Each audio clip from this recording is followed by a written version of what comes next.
Front neck இது normal you ஷேப்பில் தான் கொடுத்துருக்கோம். அதே எப்போவும் நம்ம பண்ணுற மாதிரி அதே 4 லைன் வந்து ஜரி த்ரெட் கொடுத்து அடுத்து ஒரு லைன் சுகர் பீட் கொடுத்து இது வந்து 5 mm பூஜா பீட்ஸ் கொடுத்துருக்கோம். பூஜா பீட்ஸ்க்கு அடுத்து ஒரு லைன் சுகர் பீட் ஃபுல்லாக கொடுத்து அடுத்து 3 mm பீட்ஸ் கொடுத்துருக்கோம். கடைசியாக குந்தன் ஸ்டோன் நெருக்கமாக வச்சு அதை சுற்றிலும் சுகர் பீட் கொடுத்துருக்கோம்.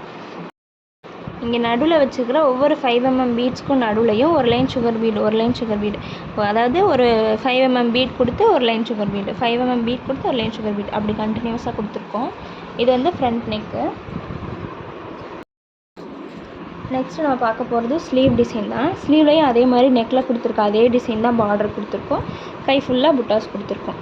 கீழே அதே மாதிரி 4 லைன் ஜரி த்ரெட் கொடுத்து sugar bead 5 mm pooja beads sugar bead கொடுத்து 3 mm பீட்ஸ் கொடுத்துருக்கோம். அதே மாதிரி குந்தன் ஸ்டோன் வச்சுருக்கோம். குந்தன் ஸ்டோன் வச்சு சுகர் பீட் அவுட்லைன் கொடுத்துருக்கோம். இது வந்து நம்ம சாரீ ப்ளவுஸ்லேயே டிசைன் பண்ணியிருக்கோம்.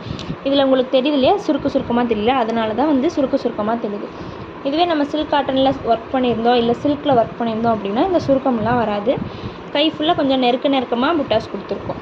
கிட்ட புட்டாஸ் கொடுத்துருக்கனால நல்லா அழகாக எடுத்து கொடுக்குது.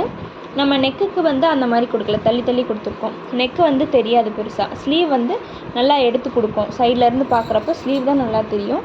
அதனால் ஸ்லீவ் ஃபுல்லாகவே வந்து நம்ம நெருக்கமாக புட்டாஸ் கொடுத்துருக்கோம். கீழே வந்து பார்டர் போட்டு கம்ப்ளீட் பண்ணியிருக்கோம்.